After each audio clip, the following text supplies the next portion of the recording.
விருந்தினராக போயிருக்காங்க.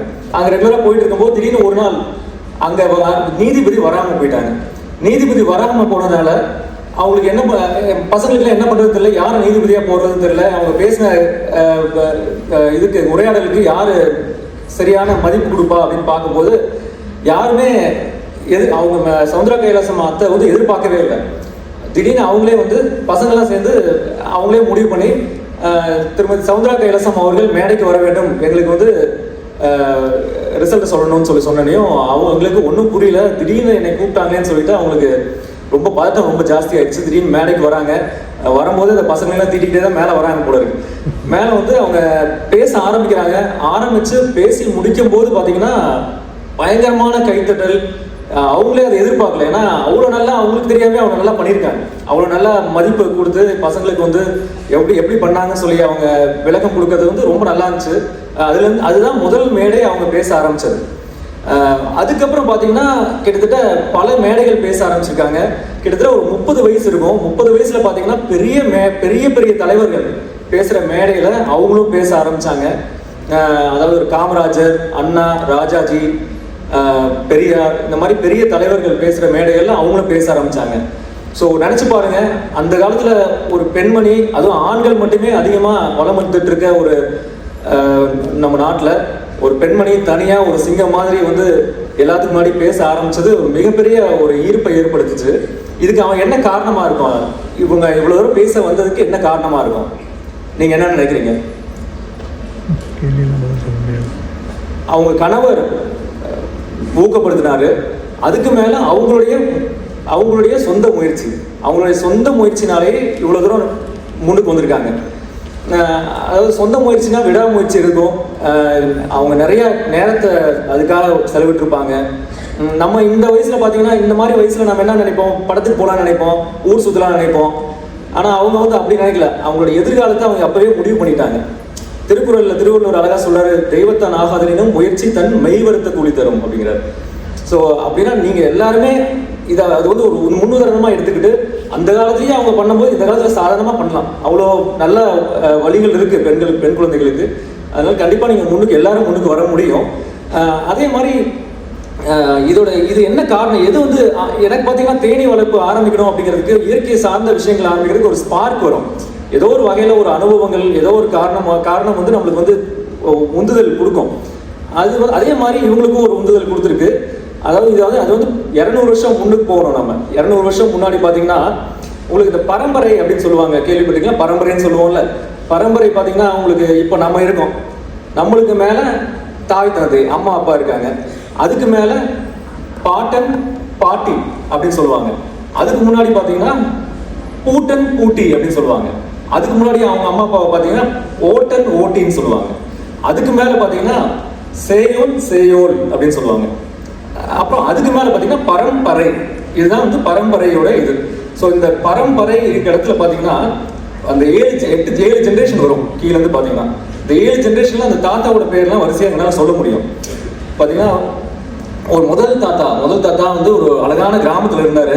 அந்த கிராமத்தில் பார்த்தீங்கன்னா பக்கத்துலேயே காவேரி ஆறு, ஒரு பக்கம் விவசாயம் நல்லா நடந்துட்டு இருந்தது, இன்னொரு பக்கம் பார்த்தீங்கன்னா காடுகள் நிறையா இருந்தது, எந்த ப்ராப்ளமும் இல்லை, இயற்கை வளங்கள் நிறையா இருந்தது.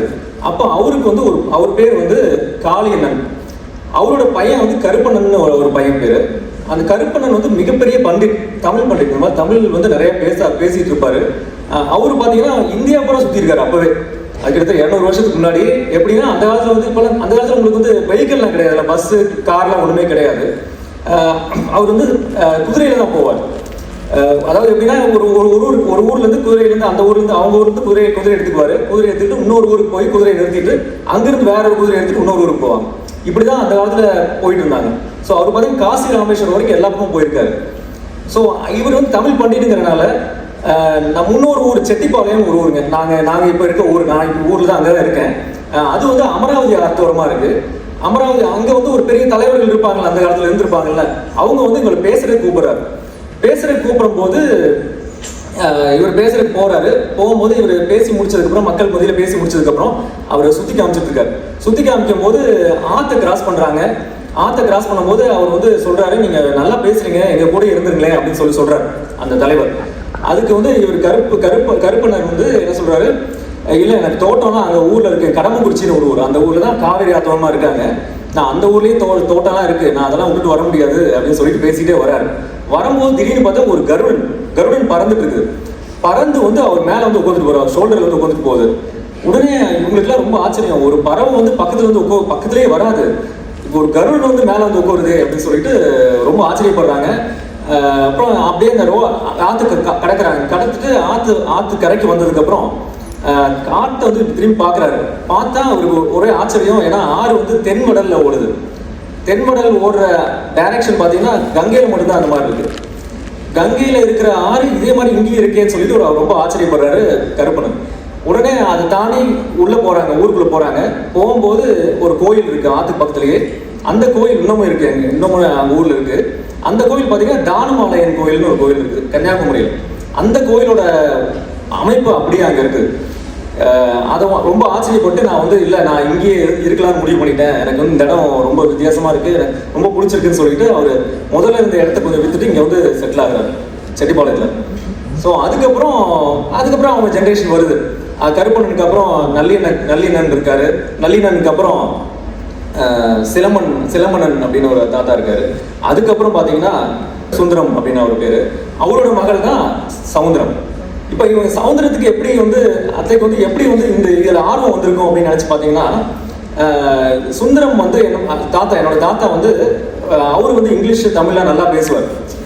அவர் நல்லா இலக்கியத்தில் ரொம்ப ஆர்வம் ஜாஸ்தி. திருவாசகம் தேவாரம்லாம் வந்து சரளமாக பாடுவார். அப்போ அந்த இவங்க குழந்தையா இருக்கும்போது அவர் வயிற்றுல உட்கார வச்சுட்டு அதை வந்து பாடி காமிப்பார். பாடி காக்கும்போது அவங்க என்னோட சவுந்தரத்தை வந்து கேட்டுக்கிட்டே இருப்பாங்க. கேட்க அவங்களுக்கு வந்து கண்ணிலேருந்து கண்ணீர் வந்துருமா. அந்த இயற்கையாகவே அவங்க வந்து அதில் உள்ள அவங்க அப்பா வந்து கொடுத்த தைரியம், இந்த மாதிரி அறிவை கொடுத்ததெல்லாம் வந்து அவங்க மைண்டில் சின்ன வயசுலேயே ஏறிடுச்சு. ஸோ அவங்க வந்து வளர்ந்ததுக்கப்புறம் இப்போ பார்த்தீங்கன்னா அதோட இதுதான் தூண்டுகோலாக அவங்களுக்கு இருந்திருக்கு. அப்புறம் இவங்களுக்கு பார்த்தீங்கன்னா இலக்கிய சிந்தனைகள் நிறையா இருக்கும், ஆன்மீக சிந்தனைகள் நிறையா இருக்கும், அதே மாதிரி தேச சிந்தனைகள் நிறையா இருக்கும். இந்த தேச சிந்தனைகள் எப்படி அவங்களுக்கு வந்தது அப்படின்னு பார்த்தீங்கன்னா, என்னுடைய அத்தையுடைய அம்மா இருக்காங்கல்ல, அம்மாவுடைய அப்பா வந்து ரத்ன சபாபதினு அவர் பேருங்க. அவர் வந்து ராஜாஜியோட ரொம்ப நெருங்கிய நண்பர்.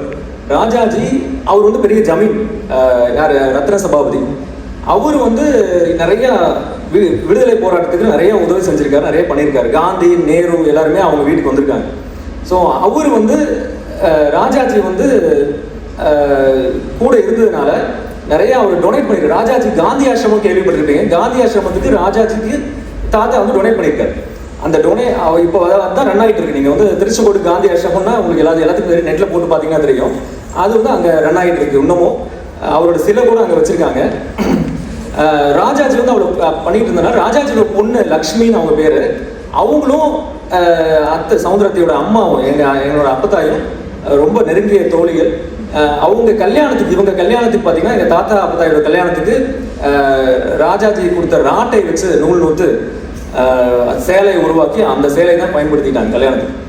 ஸோ அதனால் அவங்களுக்கு இயற்கையாகவே அந்த ராஜாஜியோட தொடர்பு இருந்தனால, பெரிய பெரிய தலைவரோட தொடர்பு இருந்தனால அவங்களுக்கு தேச சிந்தனைகள் நிறையவே இருந்தது. அதுக்கப்புறம் பார்த்தீங்கன்னா பக்தி வந்து சொல்லவே வேண்டாம். நீங்கள் ஆக்சுவலாக நான் வந்து அவங்களோட புக்கெல்லாம் கொஞ்சம் படிப்பேன். அப்போ டைம் கிடைக்கும்போது அழகாக ஒரு பக்தி பாடல் அதில் இருக்கும். நம்ம கடவுளை எங்கெல்லாம் தேடுவோம், அதில் ஒரு பக்தி பாடல் அதில் போட்டிருப்பாங்க. ஒரு பாடல் இருக்குது, அது நீங்கள் படிச்சிருக்கீங்களான்னு தெரியல. இறைவன் எங்கே இருக்கிறது என்றே இதயம் துடிக்கிறது, இங்கே நான் என்று எதிலும் இறைவன் சிரிக்கிறது அப்படின்னு ஒரு வரி. ரொம்ப ரொம்ப நல்லா இருந்துச்சு அந்த வரி. எனக்கு இன்னும் அது மறக்கவே இல்லை. அது மாதிரி பக்தி பாடல்கள் நிறைய எழுதினாங்க. அப்புறம் நான் வந்து அவங்க கூட இருக்கிற ஒரு வாய்ப்பு கிடைச்சிது எனக்கு. ஏன்னா நான் வந்து ஆக்சுவலாக காலேஜில் இங்கே தான் சென்னையில் படிச்சுட்டு இருந்தேன். அப்போது ஹாஸ்டலில் படிச்சிருந்தேன். ராமகிருஷ்ணா மிஷன் விவேகானந்தா காலேஜில் இங்கெல்லாம் பசங்க சொன்னாங்க, அதில் படிச்சுட்டு இருந்தேன். படிச்சுட்டு இருக்கும்போது நாங்கள்லாம் என்ன பண்ணோம், பசங்களாம் சேர்ந்து ஸ்ட்ரைக் பண்ணோம்.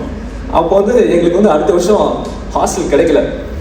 அப்போ நான் என்ன பண்ணேன், சரி கிடைக்கல, அப்புறம் எல்லாம் முயற்சி பண்ணி பார்த்தா கிடைக்கல. அப்புறம் எங்கே தங்கலான்னு பார்த்துட்டு ஹாஸ்டல்லாம் தேடிட்டு இருந்தோம். ஹாஸ்டல் ஏதாவது சேர்த்துறாங்க. அப்போ நான் வந்து என்னோட மச்சான்ட்ட சொல்லிட்டு இருந்தேன், நான் வந்து இந்த ஹாஸ்டலில் சேர்ந்தா நான் வந்து அங்கேயும் கொஞ்சம் வெளியில் சுற்றிட்டு தான் வருவேன் அப்படின்னு சொல்லிட்டு இருந்தேன். சும்மா விளையாட்டுமா சொல்லிட்டு இருக்கும்போது அவங்க நினச்சாங்க இந்த மாதிரி வெளியில் விட்டோம்னா கெட்டு போயிடுவான் அப்படின்னு சொல்லிட்டு எங்கள் அத்தை கூட எங்கே தங்க வச்சுட்டேன். ஸோ அத்தை கூட இருக்கும்போது நிறைய டிசிப்ளின்லாம் நிறைய கற்றுக்கிட்டோம்.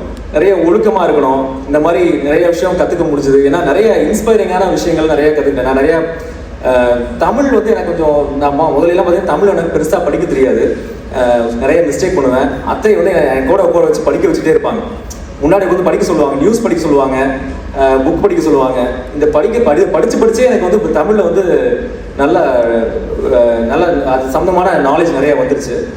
அப்புறம் இந்த மாதிரி நிறைய விஷயம் நம்ம கற்றுக்கணும். ஏன்னா நீங்கள் வந்து பெண் குழந்தைங்களா இருக்கனால அவங்கள ஒரு இன்ஸ்பைரிங்காக எடுத்துக்கிட்டு இன்னும் நீங்கள் நல்லா நிறைய டெவலப் பண்ணலாம். நிறைய உங்களுடைய முன்னேற்றத்தை நோக்கி நீங்கள் இப்போவே நீங்கள் முடிவு பண்ணிக்கணும் அடுத்து என்ன பண்ண போகிறோம். ஏன்னா இப்போ நான் வந்து பார்த்தீங்கன்னா முதல்லயே வந்து நான் என்ன பண்ண போகிறேன் அப்படிங்கிறது நான் முடிவு பண்ணிட்டேன். இயற்கை விவசாயம், இயற்கை சார்ந்த விஷயங்களை நிறைய பண்ணணும்னு நினச்சேன். எனக்கு பிடிச்ச மீன் தான் முதல்ல ஆரம்பித்தேன். அப்புறம் கொஞ்சம் கொஞ்சமாக பார்த்தீங்கன்னா எனக்கு பஞ்சம் வந்தது. ஊரில் பஞ்சம் வரும்போது திடீர்னு சரி தேனி வளர்க்கலாமான்னு ஒரு யோசனை வந்துச்சு. என்னன்னா ஒரு விசேஷம் இருக்கும்போது எல்லாரும் சொந்தக்காரங்களாம் கூடணும். அப்போ வந்து நிறையா தேனீக்களை பற்றி பேச ஆரம்பித்தாங்க. தேனீக்கள் நிறைய அழிஞ்சிட்டு வருதுன்னு சொன்னாங்க. திடீர்னு எனக்கு ஒரு ஸ்பார்க் வந்தது, ஏன் நம்ம தேனீக்கள் எடுத்து பண்ணக்கூடாது. ஏன்னா தேனி ரொம்ப முக்கியமான உயிரினம். ஏன்னா நீங்கள் மரங்கள் தாவரங்கள்லாம் இருக்குது, அதுக்கெல்லாம் பூ பூத்து காய் காய்க்கணும்னா தேனீக்களோட மகரந்த சேர்க்கை நடக்கணும், பாலினேஷன் சொல்லுவோம். அந்த பாலினேஷன் நடந்தால் தான் நம்மளுக்கு சாப்பாடு. நம்ம சாப்பிட்ற 80% உணவுகள் தேனீக்களால் மகரந்த சேர்க்கை செய்யப்படுவது. அதனால் இந்த தேனீக்களை வந்து நம்ம பாதுகாக்கணுங்கிறதுக்காக நான் இதெல்லாம் ஆரம்பித்தேன். இப்போ நிறைய வகையான தேனீக்கள் நிறைய பண்ணிகிட்டு இருக்கேன். ஸோ எனக்கு வந்து இந்த ஒரு வாய்ப்பை கொடுத்து நான் வந்து அத்தை கூட இருந்தது எனக்கு மிகப்பெரிய ஒரு சந்தோஷமான விஷயம். நான் ரொம்ப புண்ணியம் பண்ணியிருக்கணும். எனக்கு இந்த வாய்ப்பை கொடுத்த சேவா சதன் பள்ளிக்கும் எங்கள் பள்ளி நிர்வாகத்துக்கும் என்னுடைய மனமார்ந்த நன்றியை தெரிவித்துக் கொள்கிறேன். என்னுடைய கசின், என்னுடைய மச்சான் சடைவேல் கைலாசம் அவர்களுக்கும் என்னுடைய மனமார்ந்த நன்றியை தெரிவித்துக் கொள்கிறேன். நன்றி.